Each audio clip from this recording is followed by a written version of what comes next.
Hi everyone, Gemma here, welcome to my channel. Today I'm going to be reviewing one of the most popular bullet journal brands, and that's the Leuchtturm 1917 journal. To give a little bit of context to my experience with Leuchtturm journals, I used the brand for 3 years until finally switching to my Compoko journal for 2020. I was kindly gifted one back in 2017, and then I was gifted one each year for Christmas, and I was honestly like a little kid waiting for Santa each year, waiting for my new journal. I was always excited about which colour I'd get, so yeah, I used them for 3 years, so I'm no stranger in my experience in using them. Before I get into what I like and dislike about these journals, my channel covers stationery reviews, lettering and bullet journaling tips, so if that's content you're interested in, please consider subscribing. Right, now let's get into the things I liked about these journals. First up, they have an index at the front and numbered pages, which helps you follow the traditional bullet journal methodology. If you're unfamiliar with the methodology, I'll post a link in the description to the official bullet journal websites. Leuchtturm have also partnered with the bullet journal brand to release a journal with bullet journal branding. So I think this journal is good for anyone who wants to follow the traditional methodology, and I used to follow that methodology in my journal, so it was great for me at that time. On to the second reason that I like these journals, and that's that it's a nice mid-range journal. And what I mean by that is it's a step up from your cheap and cheerful journal. It's hard covered and has lovely smooth paper, which makes it feel nicer quality. Cost wise, the A5 size is around £15, which I think is a fair price for a journal of this quality that you're going to be using for a year. I believe having a nicer quality journal makes you more inspired to journal, so I loved when I got my first Leuchtturm journal. Now on to the third and I think the biggest reason for Leuchtturm journals, and that is the colour variety. They offer over 25 colours, which I think is amazing. I mentioned in the beginning of the video that the main reason I was always excited to get a new journal is because I really didn't know what colour I was going to get, and I think there's so many pretty colours that it's hard to go wrong.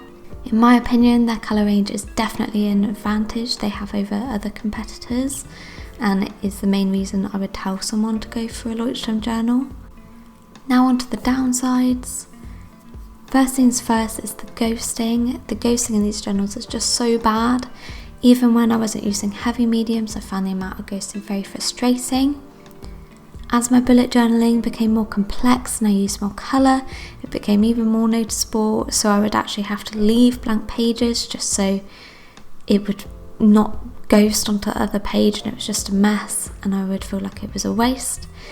It bothered me enough that it restricted what I would actually go on to create in my journal, and in the end I became so frustrated that I ended up looking at other options, and that's when I switched to my Compoko journal for 2020, and now I definitely won't be looking back.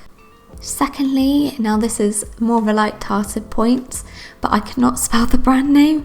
For some reason, every time I go to spell Leuchtturm, I spell it with 2 R's, and it's actually spelled with 2 T's. And I mean, it's not a massive deal, but if I'd post it on Instagram, I want to mention the brand, I'd always have to look up how it's spelt. And I'd be interested to know if anyone else spells it wrong or if it's just me being daft, who knows.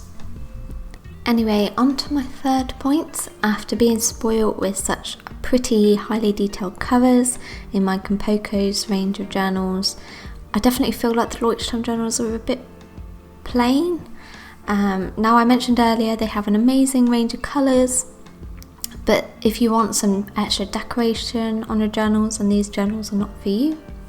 However, these would be perfect for someone who's looking for a minimalist cover rather than something that's a bit over the top. Okay, so that's everything. To sum up, the positives are the compatibility with the bullet journal methodology, the quality feel with the hardcover and smooth pages, and also the fantastic colour range. Now onto my critique, and those are the awful amount of ghosting, the tricky spelling, and the plain covers. Now, would I recommend these journals? My instinct is to say no, just because the ghosting did bother me a lot. However, I used these journals for 3 years and enjoyed them for the majority of the time that I had them.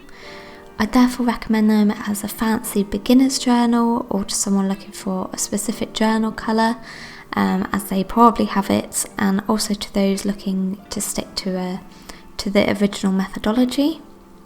But I wouldn't recommend these to people who are a bit more artsy and want to add lots of colour to their journal within the pages.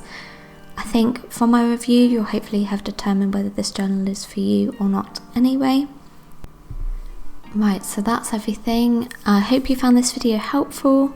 If you've used one of these journals before, please comment your experience down below in the comments.